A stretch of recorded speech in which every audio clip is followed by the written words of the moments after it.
Hey guys, welcome to Bullshit Games. I am the Lich Lord, and this is... The Merc. What are you doing? Anyways, today we're going to be talking about, of course, Warmachine and Hordes, since it's Warmachine and Hordes month. We just finished up playing a game. I played Circle, and I you played Cawdor. Cawdor. It was a good game. He won, but some really traumatic things happened that I felt kind of bad about. It was a rage-inducing game. It was a rage-inducing game. Before getting into this whole game we played, we should talk about just Warmachine and Hordes in general. I guess now would be a good time to talk about the fact that it is one of the only. I mean, I love the game. I'm not trying to really criticize it. It is a good game, but it is one of the only games I've played that is just severely rage-inducing at times. It can make you really angry. Yeah. And we talked about it a little bit before this. Yeah. It's mostly the fact that, I mean, it's one side goes and you pretty much have to wait and just watch your stuff get its ass kicked. Yeah. Before you can do anything. And sometimes, that's just a terrible thing to behold. Indeed. Yeah, it's bad. We've both experienced that. And to people that haven't played Warmachine before, the mechanics in Warmachine are the active player takes their turn. And they activate each model in their army. They do everything with that model and or unit. So if you're going to charge, you charge, do your hand-to-hand attacks. If you're going to move and shoot, or shoot, or aim and shoot, you do everything. If you're a caster and they want to cast spells, they do that. You do everything with one guy and you go on to the next. Yeah. But anyways. That doesn't sound so bad, you say. Well, the reason it is somewhat rage-inducing is the fact that as the active player is doing everything they want with their army, very few times will the reactive player get to do anything. Other than tough. I don't think there's anything. No, there are a handful of models in the game that have retaliatory strike. Okay. Where when you hit them, they hit you back. Yep, okay. But that's it.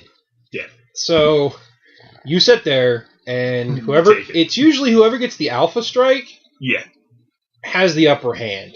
And for anyone that doesn't know, when you're playing Cawdor, you usually don't get the alpha strike. And when you're playing Circle, you almost have to get it. Yeah. But anyways, now that that's out of the way, I guess we can talk about the battle and the armies we played. Yeah, you want to talk about the armies first, and then talk about the battle? I played Circle Orboros. Army was, my caster was Cromac, the Ravager. I had a Warpwolf Stalker and a Warpwolf, and a Feral Warpwolf. I had a Gorax and an Argus. The Argus never really does anything very good. And my units was, I took, Warpborn Skinwalkers with the unit attachment, Warpborn Alpha. And I had a unit of Druids with their unit attachment, the Overseer. And I had a unit of Circle Stones, and a Blackclad Wayfarer. So pretty big army. It was 50 points. We played. You had a lot of crap. I did. I had a lot of stuff. I was playing Cawdor, and I had my caster was Butcher. I've decided for every game of Warmachine I play this month, I'm going to use Cawdor, and my caster is either going to be regular Butcher or Epic Butcher. So not a lot of different. It's Captain Crazy Pants, either early version or late version. Yeah. The only Jack that I brought to the game was the Cawdor Colossal, which is the Conquest, which I got to put together today, finally. The video of that will maybe go up before this, showing me working on it. Then I brought 2 3-man units of Man-O-War Shock Troopers, a full 5-man unit of Man-O-War Bombardiers, a full unit of mechanics with the Man-O-War Mechanic unit attachment, the Great Bears, the Gallows Wood, the War Dog, and Cal Balak, who is a mercenary. So you had quite a bit of stuff too. Yeah. But I guess we can get into the battle. Yeah. I decided I won the roll, so I decided to go second. He set up. I set up. Kind of typical. For anybody that doesn't know, when you run a Colossal, it sets up before everything. Yeah. So you pretty much, and you know where it's going to be. But pretty much the game started out. You were shooting at me, and it was nice having the creeping barrage from the Colossal because I kept your druids out of the woods. Yep, and you did do a critical on my crit Wolf, on the Feral Warpwolf, which knocked it back. It didn't do much much damage. I think it did No. like 6, and I healed it the turn after. Because for some weird reason, your Warpwolves have really high armor. Well, you can give them... They have 16 normally, I think. Mm-hmm. But if you give them their Protective Plates ability, they get +2 armor, so 18. So. Yep. And then nothing else really interesting. No, there's a turn of like maneuvering. Second turn was interesting because if you wouldn't have had a point of fury to transfer, Chromac would have either died or been in serious trouble. Because you hit him with the Colossal, and it probably would have killed him because it was quite a bit of damage. It was, I think it was 14 points or 15 points. But I was able to transfer that to the Gorax, which kind of took it out of the game, but I was still able to use his Animus. Yeah. So. Which really you could have just abused. You could have used the Fury mechanic the way it's intended and healed points of damage. Yeah, I could. On him. Yeah. Another reason Fury's better than Focus.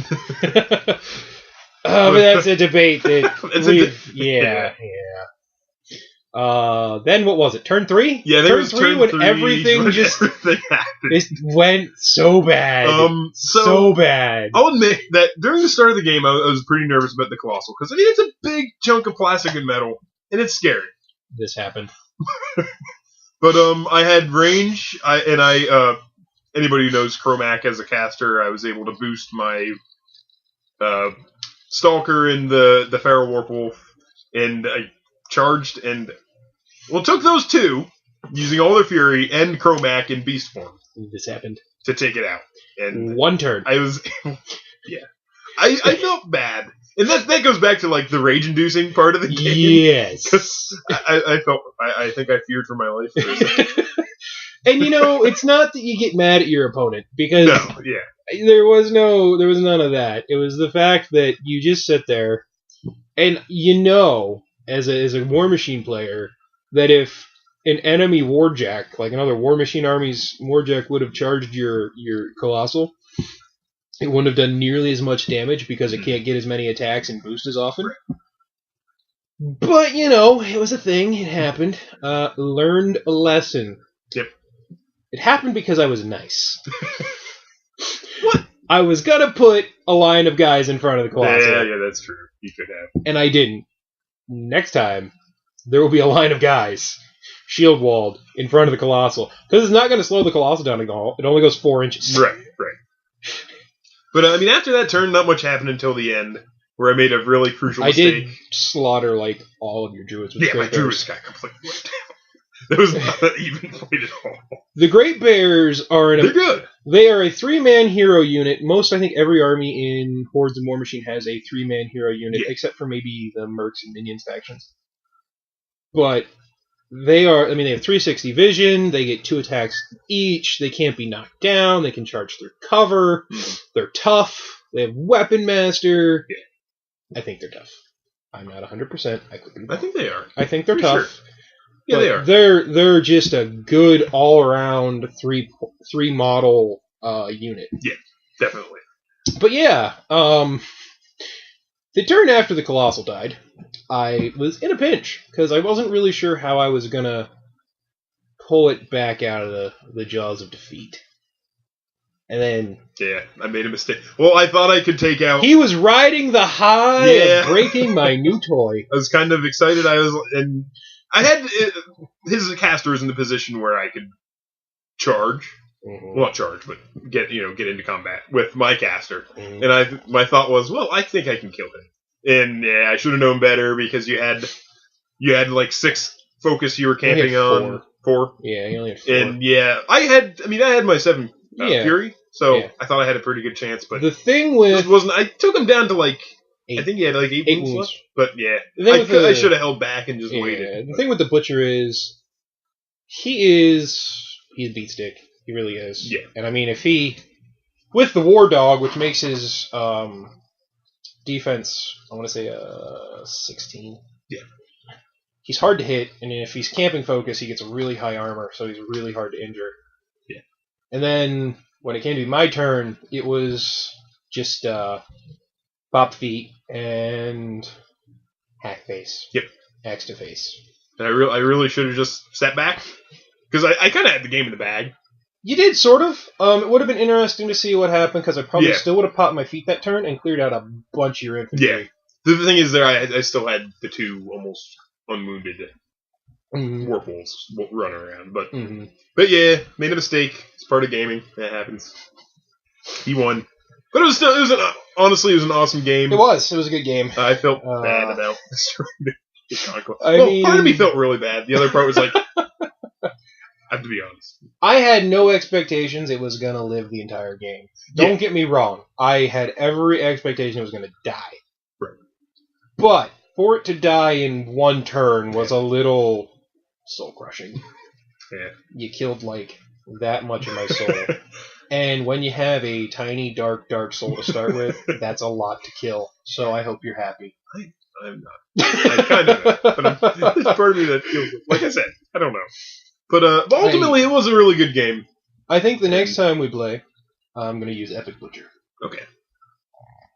I'll probably use Chromac. I don't think he has a different variation. No, I might try Boulder, but I don't know. Chromac's cool. I mean, I like his abilities, and it's interesting going against him.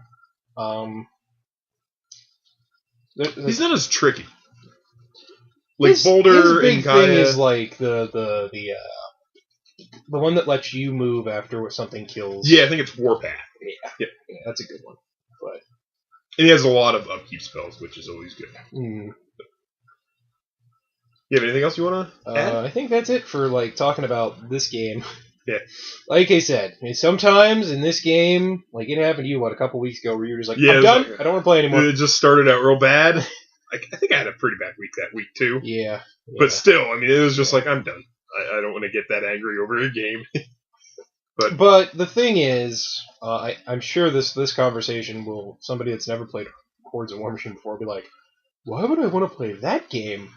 You should play the game. I mean, it's a fun game. The fun, to say it's a bad game. The fun is that even after something like your new shiny toy Colossal dies, you can still win. Yeah, exactly. You can pull things out of the jaws of defeat in this game. Yeah. And to be honest with you, for a more balanced game, play Warmachine versus Warmachine and Hordes versus Hordes. Yeah.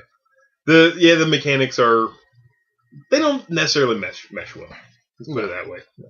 That's probably a whole different thing. It is. So I think that's going to be it. Hopefully you guys enjoyed the video. If you did, leave us a like or a comment down below. Share us with your friends. That's always cool. And if you're new, subscribe and enjoy more silly videos of us talking, being goofy.